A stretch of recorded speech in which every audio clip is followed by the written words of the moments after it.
தன்னுடைய முயற்சியில சற்றும் தளராத விக்ரமாதித்தன் மரத்து மேல ஏறுகிட்ட வேதாளத்தை மறுபடியும் கீழே இறக்கி தன் முதுகுல சுமந்துக்கிட்டு போகும்போது அந்த வேதாளம் விக்ரமாதித்தன் கிட்ட நான் ஒரு கதை சொல்ல போறதாகவும் அந்த கதையுடைய முடிவில் கேட்கப்படுற கேள்விக்கு சரியான பதில விக்ரமாதித்தன் சொல்லணும் அப்படின்னு சொல்லிட்டு வேதாளம் ஒரு கதை சொல்ல ஆரம்பிச்சுதான்.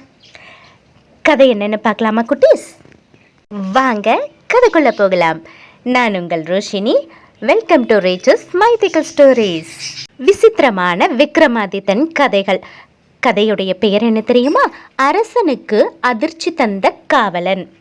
ஒரு முறை சந்திரகாந்தன் அப்படிங்கிற மன்னன் சிவபுரி அப்படிங்கிற நாட்டை ஆண்டுகிட்ட வந்தாரா. வீரத்திலையும் கொடையிலையும் சிறந்தவனா இருந்த அந்த மன்னனுடைய ஆட்சியில மக்கள் எல்லாரும் நல்லாவே வாழ்ந்துகிட்ட வந்தாங்களா. ஒரு சமயம் மன்னன் சந்திரகாந்தனுடைய அரண்மனை வாயில் காப்பாளன் சந்திரகாந்தன் கிட்ட வந்து நம்ம நாட்டை எதிரி நாட்டு படைகள் தாக்க போறதாக சொன்னானா. இதை கேட்டு திகைத்து போன மன்னர், அரண்மனை வாயில் காப்பாளனான உனக்கு இது எப்படி தெரியும் அப்படின்னு மன்னர் கேட்டாரா. அதுக்கு பதில் எதுவும் சொல்லாம அமைதியா இருந்தானா. கொஞ்ச நாள் ஆணுச்சான். திடீர்னு எதிரி நாட்டு படைகள் சந்திரகாந்தனுடைய சிவபுரி நாட்டை தாக்குனாங்களாம்.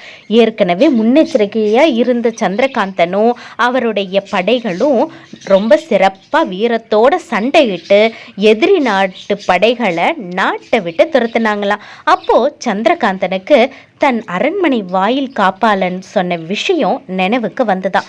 மறுநாள் அவனை அழைச்சி அவனுக்கு பரிசு தரணும்னு நினைச்சாராம். அதன்படியே அடுத்த நாள் அரசவையை கூட்டி 1000 பொற்காசுகளை அந்த காவலனுக்கு கொடுத்தாரா மன்னர்.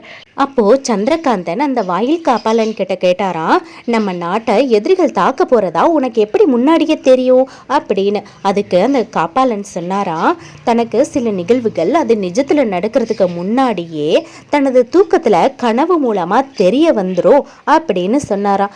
இதை கேட்ட சந்திரகாந்தன் மன்னன், நீ 1000 பொற்காசுகளை வச்சுக்கோ, ஆனா நீ இப்போதைக்கு காவலன் பணியிலிருந்து நீக்கப்படுற அப்படின்னு சொல்லிட்டாராம். இந்த கதையை இங்க நிறுத்தின வேதாளம் விக்ரமாதித்தன் கிட்ட ஒரு கேள்வி கேட்க ஆரம்பிச்சுதான். தன் நாட்டு வெற்றிக்கு காரணமாக இருந்த தன் அரண்மனை காவலனுக்கு 1000 பொற்காசுகளை கொடுத்துவிட்டு அவனை பணியிலிருந்து சந்திரகாந்தன் ஏன் நீக்கினான் அப்படின்னு கேட்டுதான்.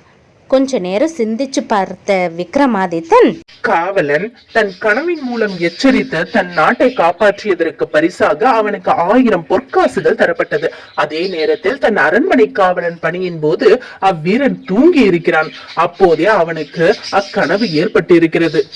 தன் கடமையில் அலட்சியமாக இருந்த காரணத்தினால் அவனை பணியிலிருந்து மன்னன் சந்திரகாந்தன் நீக்கியது சரியே அப்படின்னு விக்ரமாதித்தன் பதில் சொன்னாரா. அதை கேட்ட வேதாளம் மறுபடியும் பறந்து போய் முருங்கை மரத்துல ஏறிக்குச்சா. என்ன குழந்தைங்களா, கதை பிடிச்சிருக்கா?